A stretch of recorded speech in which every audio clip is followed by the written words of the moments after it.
not a threat at all. If they think this is the culture, if they think this is breaking the culture, beating up women is also not a good culture. So why do you have to specify that it's women? They could have done it to men also. Even men go to the pub. Pub culture is not wrong at all. Amongst the young, I think they easily tend to get influenced by the West without thinking what is right and what is wrong. If we are to imbibe something from the West, I feel we should imbibe the good things from them, not all blindly. You can't totally leave back your Indian culture and become a Westerner, but certain things have to go. I mean, you can't say going to a pub is a sin. That's ridiculous.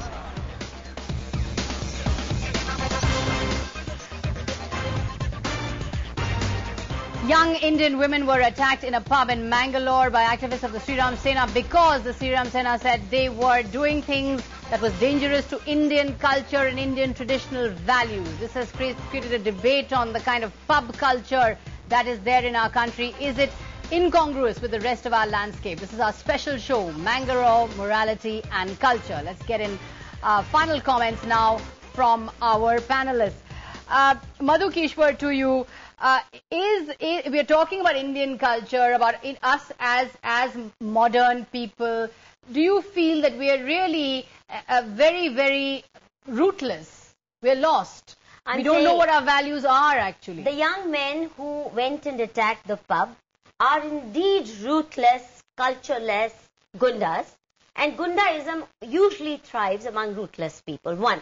Secondly, the kind of gundaism that they are displaying is also very modern because it is linked to the culture, I'm very convinced, to the culture of extortion. The very fact that they call TV cameras to say, come take photographs and pictures of us attacking this pub, to my mind is likely to be integrally linked to the kind of Shiv Sena Gunda culture we have witnessed, read in Maharashtra, very modern, totally alien to India, whereby they were trying to terrorize almost all pub owners, restaurant owners, wherever liquor is served, to say, unless you give us hafta, my hunch is this is to do with this very modern political concept known as extortionist pub culture. But this no, but this gunda culture is very modern. Yeah, very modern. This we've condemned. But we're talking actually about the more conceptual notion of this culture, the pub culture. Do you see this as in some way incongruous with the rest of our landscape? It's floating like a blimp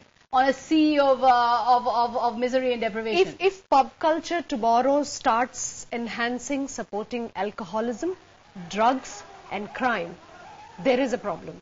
It's a problem of law and order.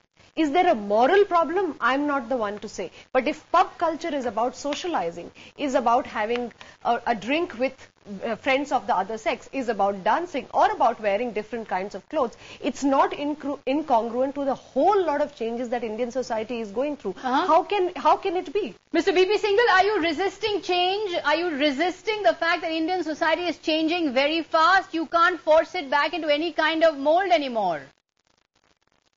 Why should I resist? Who am I to resist? But the point is that I don't know who said that, but they are very wise words. Pub culture degrades into drug culture, degrades into promiscuity and sexual debauchery. Now, this is all going together.